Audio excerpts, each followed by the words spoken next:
Meluasnya permainan judi online di Banda Aceh mendorong tim Rimung Satreskrim Polresta Banda Aceh dan Polisi Syariat Islam atau Wilayatul Hizbah merazia ponsel milik pengunjung warung kopi.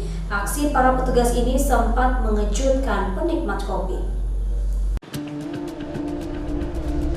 Satu persatu warung kopi di sudut kota Banda Aceh didatangi petugas kepolisian, Satpol PP, dan Wilayatul Hizbah. Dalam operasi ini, petugas merazia ponsel pengunjung guna mencegah adanya aplikasi permainan judi slot.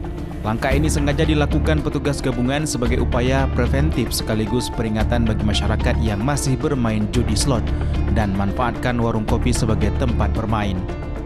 Kedatangan petugas di warung kopi sempat menjadi tontonan pengunjung. Dalam operasi ini yang kedapatan bermain judi online langsung diangkut petugas.